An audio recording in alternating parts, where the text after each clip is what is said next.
It's a beautiful day for some Volvoing. What's up, guys? It's Drifts and Lifts here. All right, so today's episode, I don't really have any gravy for you guys, but I got a couple things I really want to show you. So I got my good friend Patrick here, and he's actually down from Vancouver, so about an hour away. Patrick is a fellow Volvo enthusiast, and we've known each other for a while. I think, Patrick, you've owned probably 20 plus Volvos in your lifetime. I think 15, 16. Yeah. So he's just grabbing some parts off me, but he's got his wagon over here, so we're going to show you guys that in a bit. He's actually got an off-road built 940 wagon turbo, so it's lifted and that kind of thing. We'll show you guys that in a sec here, but what I really want to do right now is show off a couple parts that some parts companies have given me. So we'll start out with these ones right here. So I've been looking for a set of these forever, and finally a company has started to make them. So shout out to Red Block Society.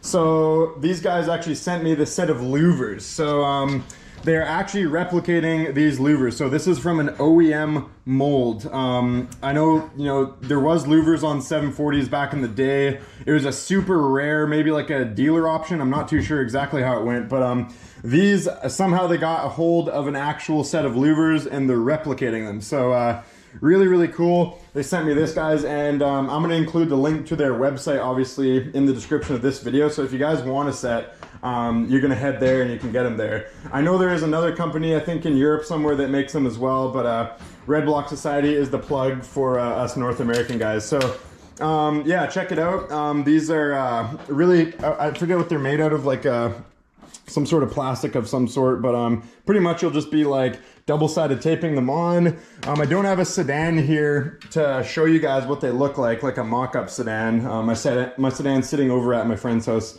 on the other side of the road there. But yeah, I think these are gonna look wicked. I'm gonna be putting them on the NA build, so when I get around to that, just a money issue right now. We're trying to build 3 project vehicles at once, and it gets a little bit tough. So anyways, guys, super excited about this. So yeah, check out Red Block Society if you want a set of these. Also, check out some pictures of a 740 with louvers on them online, because it looks super cool. I've always been a big fan of louvers, like on old school muscle cars and stuff like that. So this kind of almost makes the 740 look like a bit of a Swedish muscle car kind of thing.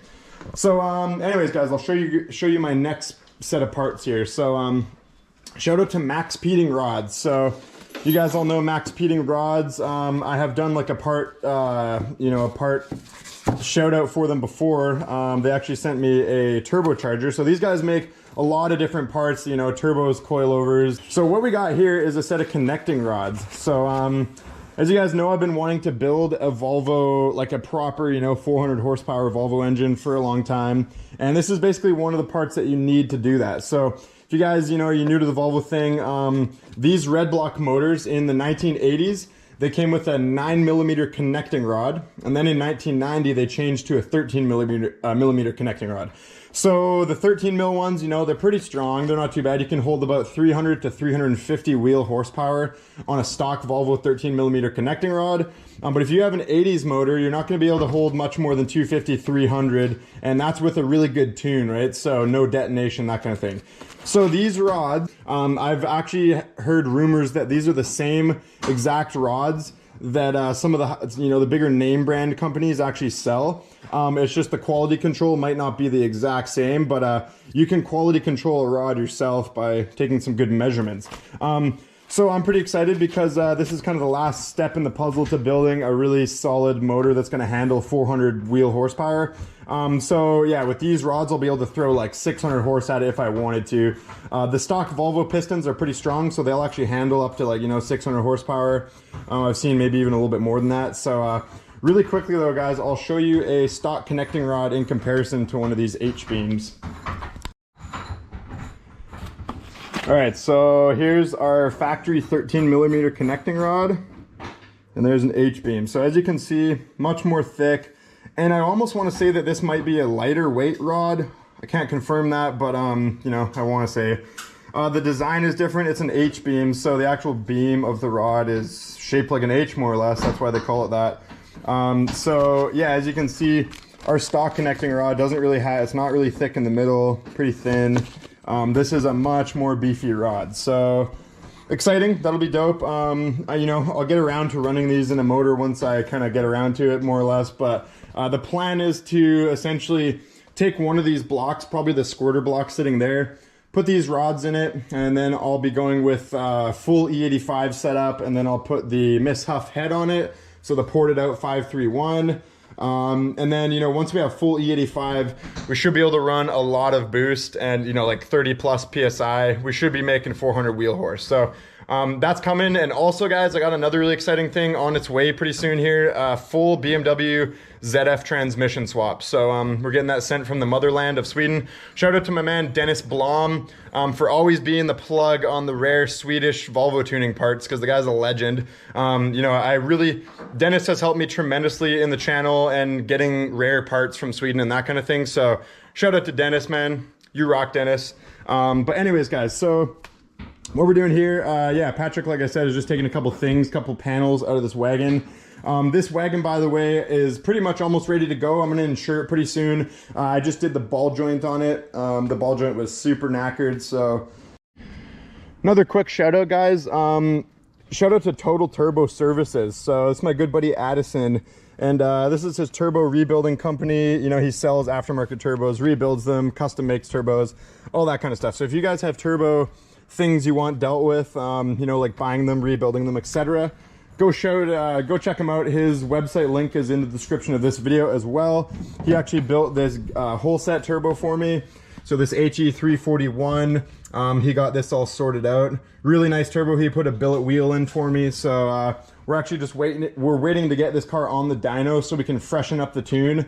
I did have it tuned, as you guys remember, at the track event, at the competition event where I blew up the turbo. And so now that we put a billet wheel in it, we're just going to freshen up the tune, and then the panel wagon will be back in action. We can film some good footage with that and that kind of thing. All right, guys, so this is a properly lifted Volvo 940 wagon. So Patrick, tell us a little bit about this thing. Yeah, just a basic explanation. Well, it's got the Luca Car Mods kit, minus a couple pieces that I'm gonna have to make myself. I haven't done yet. Shout out to Luca Car Mods. Yeah.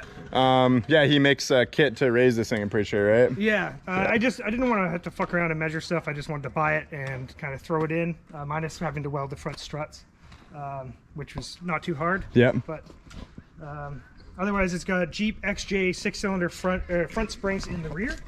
I'm using KYD Synchro Vanagon shocks. Those are beefy. And so the shocks factory, are just a little bit extra length, basically. They have a little more travel. I see. So they'll actually reach lower. Yeah. Obviously, I haven't taken the sway bar off yet, so it's going to limit that a little bit. You actually had to crank your adjustable panhard out quite a bit. Yeah, it's max. Oh yeah, yeah.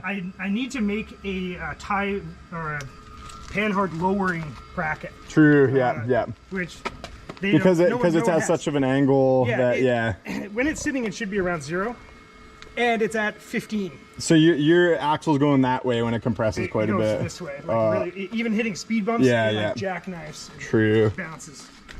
So yeah, as you guys can see, this thing's like, it actually has wicked ground clearance now. Like it's pretty similar. Like it's honestly pretty much the same as like that truck right there. Like if you compare the two, they're almost identical. This is really close, eh? Is this rub ever? No, yeah. Sweet. Yeah, that's why I need to bring the trailing arm down. I'm using square tubing to basically bring the trailing arm down. So this is actually pulling it forward, the axle forward. As it swings down, it comes forward. Yeah. So another cool thing about this car, guys, is it has an SE kit. So if you're unaware of what the SE kit was, it was in 1991.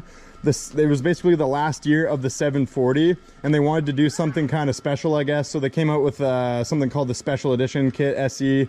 It was more or less just a body kit. The SE 740s didn't actually have like more horsepower or anything like that. It was just like a trim package of more or less a body kit. So it looks really cool. It's got like the factory kind of lip here. And it actually has SE side skirts, or those? No, they're off because they were rubbing. True that, yeah. So it would come with SE side skirts, but Patrick took them off. And it's also got this nifty rear bumpers. So pretty cool car. He's also got the 960 taillights, which is... And eco fronts. Oh yeah, eco fronts. 960 taillights are clear instead of like a yellow marker. But yeah, so oh, it's you also got a different dash in here, eh? No, that's normal. Oh, this right here? Yeah. Oh wow, okay. Yeah, and it's interesting. 740 option wheel. There, I didn't even notice that. So this is actually a really rare piece, guys. You don't find those anymore. That's so hard to find. Like, was that like a dealer option or something? Yeah, yeah. I'm not totally sure, and I don't think it was for this year. True, yeah. It would have been a pre-airbag car. Yo, does this pop off? Yeah, do you mind if I pop it off? To come off the bottom first. Okay. Because it looks like a sick racing wheel with that off it, you know what I mean? So cool with the Volvo R Sport. Yeah, this is a really period correct, like modified Volvo thing. So pretty cool. It's just a Momo hub, I guess, eh? Yeah, I have no idea. Yeah. Actually, it almost looks like a factory, like maybe like a factory Volvo one or something. But yeah, I got it like this. Yep. Sweet, guys. So yeah, Patrick's actually grabbing a bunch of black interior parts because as you can see, this one is a tan interior. So he's going to be grabbing a bunch of the panels and black parts because black is just a nicer color. Yeah, and I have seats for a 2015 V60 that I'm going to be putting in the front. Sweet, yeah. I was thinking the back, but they don't fit very well. So oh yeah. I'm probably going to dye the back seats leather or black, not leather, black leather seats. Yep. And then black as well in the back once Sweet. I change the trim and stuff, right? Nice, yeah. Sick. Anything cool into the engine in this thing? It's pretty much just a stock Volvo. Pretty much stock. It's got the nice old hot air. Oh yeah. nice. Oh, whoops. Oh yeah, look at this. Okay, we got a bunch of blue going on. So it looks like we got a Nuke performance adjustable cam pulley, which is really cool. Usually people run the IPD ones, but these are nifty because you don't actually have to take the belt off. You can just actually adjust it on the fly. So definitely cool. This thing's got a 16T or something, or a 15G turbo? No, it's a 13C 13C, right now. yeah, okay. I have a 16T to put in, but I have to get a custom downpipe flange and stuff first. Yeah. I've just been making it work and run first. Yeah, totally. I got my AC working, you know, nice. making it kind of hey, nice. this one's got a block mount distributor. Yes. Weird, eh? Yeah, I think that was swapped a while back, so it has a plate and a blocking cap on the back. Sure, yeah. The back of the head? Yeah, that's right. Yeah, so the reason I said that was weird, guys, is because usually 940s and 740s almost always have the distributor on the back of the head there. So you don't really see them like a 240 with this block mount distributor too often. I don't know why they did that. It was kind of random. Maybe like the last year or something. They're just, I think it was 90 plus. Parts bin or something. Yeah. But yeah, he's got all the blue DO88 hoses and stuff. So right on. Pretty cool little unit. Yeah, right on. Work in progress. Yeah, sure. sweet. This would be a good overlanding. This would be perfect for like the winters, going up snowboarding and that kind of thing. If you need to put like dead people up in the basket. I don't know why they'd be dead, but you know. Could be deer. Throw a deer on the roof. That's right. Yeah. So what's the deal with these top hats? These are those are the B&E adjustable upper strut. Yeah. So you actually had to camber it in a lot to get rid of the camber. It's like pretty much max. To make it not be positive camber. Cool. Yeah. Wicked. All right. Okay. Well, thanks for showing us your Volvo, Patrick. Oh, yeah. Hello. It's a classic. I once had a guy from the Volvo Club of BC like write a very nasty email to me. A very, very nasty. You're ruining Volvos. I hate you. The guy was pissed at me, and it's because he saw my YouTube channel. I guess these guys really like their purest Volvos. Yeah. And you guys, I like my Volvos too. I love Volvos. I'm a Volvo enthusiast. It's not like I purposely try to destroy these cars. It just sometimes happens that way. But these days, you guys know that I'm not trying to purposely destroy them. And honestly, all the cars I've had in recent time, like the panel wagon is pretty much the thing I've put through the most destruction, and it's still good to go. You know, there's a couple dents on it, but the cars are still running and driving vehicles. So anyways, guys, that's pretty much a wrap up of today's video. So we'll leave you there for today. I got a couple things on the menu for next videos. As you can see, we got the truck here. I'm going to do I'm going to show you guys the new exhaust. I'm not going to show you guys right now. I'll show you that on a separate video, and then we're going to take it for a sick rip and do some big nasty burnouts in it. Maybe like a fourth gear clutch drop burnout or something. But anyways, guys, like and subscribe for soggy Volvo buns. Peace out.